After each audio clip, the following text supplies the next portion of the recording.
Start with time dependent three-dimensional time dependent three-dimensional Schrödinger equation, जिसे हम short में TDSC time dependent Schrodinger equation. तो हमने पहले देखा था एक मुक्त कण के लिए जो एक विमा में गति कर रहा है उसके लिए श्रोडिंगर समीकरण हमारी क्या थी, उसके लिए श्रोडिंगर समीकरण थी -h²/2m del -h²/2m del 2/del x² psi is iota h cross del psi by del t। ये समीकरण हमारी थी एक ऐसे पार्टिकल के लिए जो मुक्त कण है, यानी जिसकी पोटेंशियल एनर्जी हमने जीरो मानी, जिस पर फोर्स जीरो लग रहा है। लेकिन हम जब इसमें फोर्स को इंक्लूड करेंगे, यानी एक ऐसे कण की बात करेंगे जो एक पोटेंशियल एनर्जी रीजन Vxt में मूव कर रहा है, तो डेफिनेटली उस पर एक फोर्स लग रहा है, कंजर्वेटिव फोर्स लग रहा है जो इस तरह से पोटेंशियल एनर्जी के साथ संबद्ध है। तो ऐसी स्थिति में जो टोटल एनर्जी पार्टिकल की होगी, इस बार थ्री पार्टिकल के स्थान पर जो टोटल एनर्जी होगी वो, यदि हम केवल वन डायमेंशन की बात करें तो kinetic energy plus potential energy का सम होगी। यानी इस बार ये एनर्जी में हमारा ये फैक्टर और जुड़ जाता है, और इसलिए यदि अब इसको हम साई से मल्टीप्लाई करें इस पूरी इक्वेशन को, तो I can write E psi is px² psi by 2m plus v psi, जहाँ पर psi ऑफ कोर्स हमको पता है is a function of x and t। और यदि हम इसको ऑपरेटर से रिप्लेस करते हैं, जैसा हमने कहा था कि ये जो ऑपरेटर है हमारे पास एनर्जी का ऑपरेटर है iota h cross del by del t, और मोमेंटम का ऑपरेटर है minus iota h cross del by del x।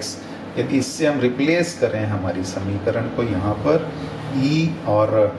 P के और V का ऑपरेटर V ही है, इससे रिप्लेस करते हैं तो आयोटा h क्रॉस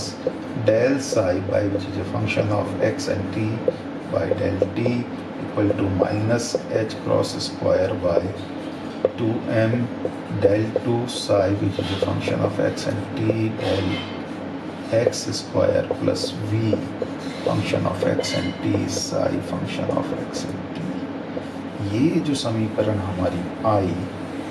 ये समीकरण कहलाएगी एक विमीय समीकरण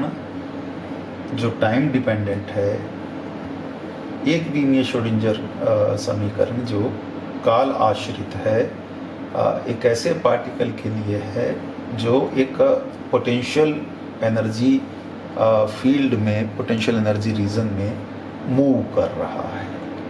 तो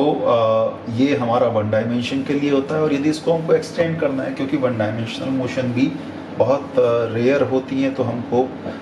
मोशन के और डायमेंशन भी इंक्लूड करना होता है। तो इन जनरल यदि हमको थ्री डायमेंशन की बात करनी होती है, तो थ्री डायमेंशन के लिए हमारा ये जो फंक्शन है पोटेंशियल एनर्जी, पोटेंशियल फंक्शन है पोटेंशियल एनर्जी रीजन में, ये भी it will be dependent on r and t, जहाँ पर r की हम क्या है, v is a function of x, y, z and t। इसी तरह से हमारा जो वेव फंक्शन होगा वो भी x, y, z, t का फंक्शन होगा, यानी psi is a function of r and t। और ऐसी स्थिति में फोर्स और जो हमारा फोर्स है वो भी माइनस डेल v के द्वारा बताया जाएगा। तो कुल मिलाकर इस पूरी चीज़ में यदि हमको रिप्लेस करना है थ्री डायमेंशन के लिए, तो हम थ्री डायमेंशन के लिए जो फॉर्मूला लिखेंगे एनर्जी का, energy total energy E is p² which is px² plus py² plus pz²। So p² by 2m psi function of r and t, sorry Sai की बात हम बाद में करते हैं, plus v which is also a function of r and t। तो हम यदि इसको मल्टीप्लाई करें साई से, तो ये हो जाएगा E psi function of r and t is equal to p² by 2m psi R T plus we psi are T. और यदि अब हम इसके कॉरस्पॉन्डिंग ऑपरेटर रखें, ऑपरेटर हमारे पास क्या हो जाएंगे, एनर्जी का ऑपरेटर तो वही है, एनर्जी का ऑपरेटर तो iota H cross del by del T ही है, लेकिन पी एक्स का ऑपरेटर हमारे पास हो जाएगा minus iota H cross del by del X, P Y का हो जाएगा minus H cross del by iota H cross del by del Y, P Z का हो जाएगा minus iota H cross del by del Z and so on.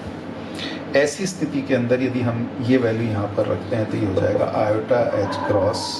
Del by del t psi are t equal to p square, इनको हम del two square plus del y square plus del z square यदि ऐसा आएगा तो ये हो जाएगा del square, ये minus H cross square by 2m बाहर निकल रहे हम, minus H cross square by 2m del square psi R T plus v which is a function of are and T both psi R T. ये हमारी जो equation बनी, ये equation है 3 dimensional Schrodinger equation which is time dependent. हालांकि short में एक बार हम समझ जाते हैं कि हमको लगातार ये ध्यान की मैं ये लिख क्यों रहे हैं हम बार बार, ताकि ध्यान बना रहे कि साई और पोटेंशियल किन किन चीज़ों पर डिपेंड कर रहा है,